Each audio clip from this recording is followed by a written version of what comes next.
अगर मैं आपको बताऊं कि भारत की भूमि में आज से 5000 साल पहले एक ऐसा शहर था जो आज भी बहुत सारे शहरों से ज़्यादा डेवलप था। पूरे शहर में पक्की सड़क, 2 माले 3 माले जैसे multi storeyed buildings and in fact घर से लेके सड़कों से लेके शहर से बाहर जाने तक एक अच्छी ड्रेनेज सिस्टम, इवन हर घर में बाथरूम तक था। तो क्या आप मानेंगे आज के दिन में इनफैक्ट 2025 में भारत में बहुत सारी जगहों में बाथरूम तक नहीं है, तब आज से 5000 साल पहले उस शहर में बाथरूम था। जी हाँ, कुछ ऐसा ही डेवलप था मोहनजोदारो। जब पूरी दुनिया में अपनी सभ्यता के बीज भी ना पड़े थे, तब एक ऐसी सभ्यता जो अपना शहर बसा चुकी थी। नमस्कार, मैं हूँ रितेश और आपको स्वागत है इतिहास पर, जहाँ हम समय को पलट कर देखते हैं। आज हम बात करेंगे मोहनजोदारो के बारे में, जो कि पार्ट है इंडस वैली सिविलाइजेशन की, जिसे हम सिंधु घाटी सभ्यता भी बोलते हैं। Nowadays it's located in Sindh province of Pakistan near Indus river. वैसे तो मोहनजोदारो के बारे में हमें साल 1922 में पता चला, जब आर्कियोलॉजिस्ट आर.डी. बनर्जी ने इसका एक्सकवेशन किया था कुछ सबूतें मिलने के बाद। लेकिन ये जो इंडस वैली सिविलाइजेशन है, इसके बारे में हमें साल 1829 में ही पता चल गया था। 19th सेंचुरी में जब ब्रिटिशर्स खुद को सबसे ज़्यादा मॉडर्न और एडवांस समझते थे, बातें करते थे कि भारत को हम लोग सभ्यता सिखा रहे हैं, उन लोगों का घमंड तब टूटा जब 1829 में इंडस वैली सिविलाइजेशन की खोज हुई। यहाँ के लोग अपनी गोल्डन एरा 4-5 हजार साल पहले ही जी चुके थे। मेरे लिए सबसे इंटरेस्टिंग पार्ट था इसका शहर, जो कि एडवांस इंजीनियरिंग को दर्शाता है। पूरा शहर प्लान करके बनाया गया था। पूरे शहर में पक्की सड़क थी। सड़क के किनारे किनारे ब्लॉक शेप में घर बनाए गए थे। उस जमाने में मल्टी स्टोरीड बिल्डिंग्स बनाए गए थे। मतलब काफ़ी इंटरेस्टिंग घर था। घर बनाने के लिए स्टैंडर्डाइज्ड साइज का ईंटों का इस्तेमाल किया जाता था। जैसे आज हम लोग ईंटों का इस्तेमाल करते हैं कि सेम साइजेस का ईंट होते हैं जो हर घर में इस्तेमाल किए जाते थे, वो स्टैंडर्डाइज्ड ईंटों का इस्तेमाल यहाँ पे तभी किया गया था। हर घर के कॉर्नर पे एक बाथरूम था और बाथरूम का पानी और घर का पानी निकालने के लिए प्रॉपर घर से ड्रेनेज सिस्टम था, जो बाहर जाके सड़कों की ड्रेनेज सिस्टम से मिलती थी। और ये जो वेस्टेज वाटर थी जाता था शहरों के बाहर। इतना अच्छा ड्रेनेज सिस्टम आज भी बहुत सारे शहरों में नहीं होता है, जो उस जमाने में मोहनजोदारो में था। रिक्वायर्ड वाटर के लिए डैम्स और कुएं का इस्तेमाल किया गया था, ताकि खाना बनाने के लिए, नहाने के लिए, पीने के लिए या फिर एग्रीकल्चर के लिए पानी का अच्छी सप्लाईज हो सके। इनफैक्ट एक बड़ा सा जल कुंड भी मिला है, जैसे स्विमिंग पूल होता है वैसा ही, जिसका नाम दिया गया है द ग्रेट बाथ। बहुतों को लगता है कि शायद ये स्विमिंग पूल भी हो सकता है। और यहाँ पे पानी सप्लाई करने के लिए वहाँ पे कुएं का व्यवस्था और चेंजिंग रूम्स भी था, यानी कि स्विमिंग पूल भी हो सकता है, नहाने का व्यवस्था भी हो सकता है। ये ग्रेट बाथ 897 स्क्वायर फुट की थी और जिसकी गहराई थी लगभग 8 फीट। सोच के देखिए, उस जमाने में यहाँ पे स्विमिंग पूल तक बनाई गई है। अगर नहाने के लिए भी था तो ये तब बनाया गया है, आज से 4-5 हजार साल पहले। बाय द वे, ये जो टाइम पीरियड की बातें हो रही है, ये 1900 BC से 4500 BC के बीच की है, जिसमें से बहुत सारों को मानना है कि 1900 BC से 2600 BC के बीच में जो ये शहर था सबसे डेवलप्ड था। लेकिन बहुत सारे हिस्टोरियंस की ये भी मानना है कि ये सभ्यता 8000 साल पुराने तक भी हो सकता है, यानी कि मेसोपोटामियन, चाइना या फिर और भी जो पुरानी सभ्यताओं हैं, उन सब सभ्यताओं में से सबसे पुरानी जो है इंडस वैली सिविलाइजेशन ही है। सिर्फ ड्रेनेज सिस्टम या घर नहीं, ताकि शहर साफ रहे और हाइजेनिक रहे, उसके लिए जगह जगहों पर डस्टबिन बनाई हुई थी जहाँ पे कूड़ा फेंका जाता था।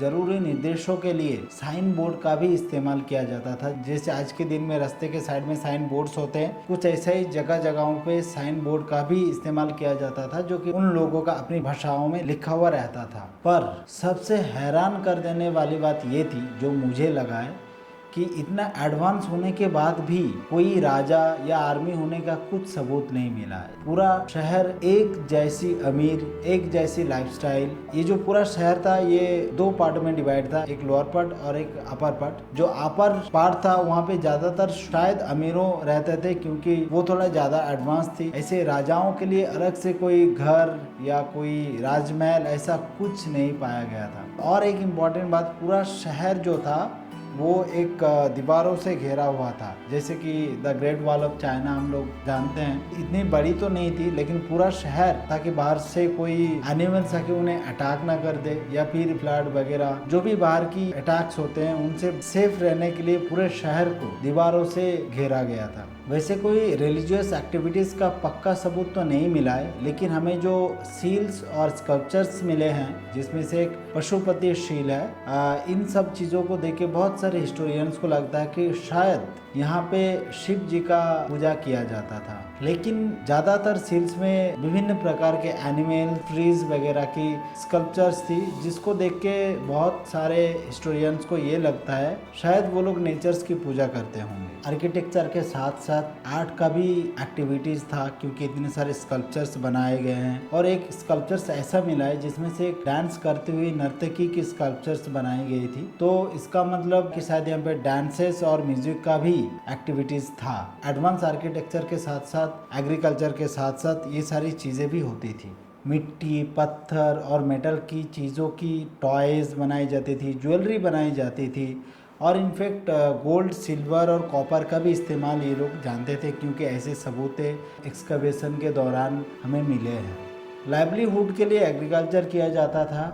गेहूं, जॉब, मसाले, दाल वगैरह उगाए जाते थे, और कईयों को लगता है कि कॉटन का इस्तेमाल भी पहली बार यहीं पे हुआ था। एग्रीकल्चर के साथ साथ पशुपालन भी करते थे कि ऊंट, बकरी जैसे पशुओं की पशुपालन भी होता था। बैलगाड़ी का भी इस्तेमाल किया जाता था। और इसके साथ साथ लाइवलीहुड के लिए सिर्फ एग्रीकल्चर नहीं, ट्रेड का भी इस्तेमाल किया जाता था, यानी कि बिजनेस भी होती थी। ट्रेड ग्लोबल लेवल पे था, क्योंकि मेसोपोटामिया सिविलाइजेशन में भी यहाँ के सील्स और यहाँ के स्कल्पचर्स बहुत सारी वहाँ पे पाई गई है। तो उससे लगता है कि उन लोगों के, मेसोपोटामियन सिविलाइजेशन के साथ इन लोगों का ट्रेड भी चलता था। ट्रेड करने के लिए शायद इन लोग करेंसीज का भी इस्तेमाल करते थे, क्योंकि जो छोटे छोटे सील्स जो है उन्हीं को शायद ये लोग एज ए करेंसी उन लोगों के साथ इस्तेमाल करते होंगे। चीज़ें बेचने या खरीदने के लिए, तोलने के लिए मेजरिंग इक्विपमेंट्स का भी इस्तेमाल किया जाता था। लेकिन इतना कुछ मिलने के बाद भी उन लोगों का जो भाषा या लिपि, स्क्रिप्ट जो था, वो हम लोग अभी भी नहीं पढ़ पाए हैं, नहीं डिकोड कर पाए हैं। जैसे कि मेसोपोटामिया सिविलाइजेशन का जो भाषा है वो हम लोग पढ़ पाए हैं, क्योंकि वहाँ पे जो इजिप्शियन हायरोग्लिफ पे लिखा था, आज से लगभग 200 साल पहले एक बड़ी सी पत्थर मिला था, जिसमें इजिप्शियन हायरोग्लिफ के साथ साथ एंशिएंट ग्रीक लैंग्वेज में भी वही सेम चीज लिखा हुआ था। तो एक तरह से वो जो पत्थर है, वहाँ से हम लोग वो भाषा को डिकोड कर पाए हैं, वो भाषा हिस्टोरियंस पढ़ पाए, और वहाँ पे बहुत सारी चीजों को और अच्छी तरह से समझ पाए। लेकिन यहाँ पे जो भाषा थी, जो लिपि थी, वो अभी तक नहीं पढ़ा जा सका है। लेकिन कुछ चीजें हम लोग पता कर पाए उनमें से, जैसे कि हम लोग हिंदी या इंग्लिश लेफ्ट टू राइट लिखते हैं, वैसे ही वो लोग राइट टू लेफ्ट लिखते थे। इंग्लिश में हम लोग के 26 लेटर्स हैं। उन लोगों का जो पूरा जितने भी सील्स वगैरह मिला, उनसे कलेक्ट कर करके देखा गया कि लगभग 400 लेटर्स उनके भाषाओं में था। लेकिन अगर ये जगह इतनी एडवांस थी, इतना मॉडर्न थी, यहाँ के लोग इतने एजुकेटेड थे, फिर ये सभ्यता का अंत कैसे हुआ, डिस्ट्रॉय कैसे हुई, ये ख़त्म कैसे हुआ, और ये एक इतिहास कैसे बन के रह गया, ये काफ़ी डिबेटेबल टॉपिक है। लेकिन जो पॉसिबिलिटीज़ है उसके बारे में आज हम बात करेंगे कि क्या क्या पॉसिबिलिटीज़ हो सकता है इनका अंत होने का। 1300 BC से 1900 BC के आर्कियोलॉजिस्ट को लगता है इसी बीच में ये सभ्यता का जो है अंत हुआ है, जिनमें से एक बड़ी कारण हो सकता है फ्लड। मोहनजोदारो में ऐसी लगभग 9 बार फ्लड आई है, लेकिन इनका ड्रेनेज सिस्टम अच्छे होने के कारण और एडवांस होने के कारण इन लोगों ने बार बार का मुकाबला कर पाए हैं। लेकिन समय के साथ साथ मेंटेनेंस ना होने के कारण एक समय पे ये अंत हो गई हो। कईयों को ये भी लगता है कि क्लाइमेट चेंज की वजह से शायद इस सभ्यता का अंत हुई हो। एक ऐसा समय आ गई हो कि ये पूरा जो जगह है पूरा सूखी पड़ गई हो, पानी की सप्लाई बंद हो गई हो, रिवर्स जो है वो सूख गई हो, और एग्रीकल्चर जो बंद हो गई हो,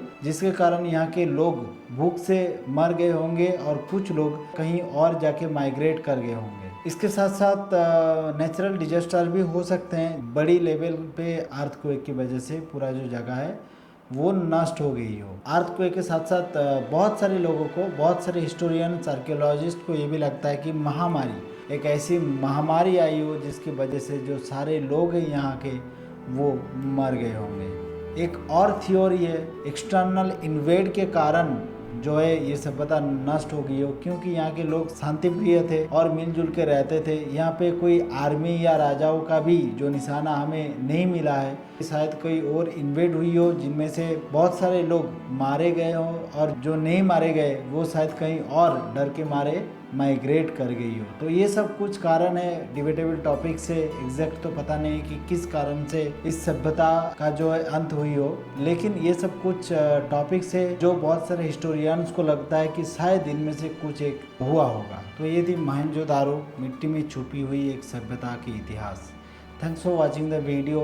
ऐसे इन्फॉर्मेटिव वीडियो के लिए जुड़े रहिए इतिहास के साथ। Thank you.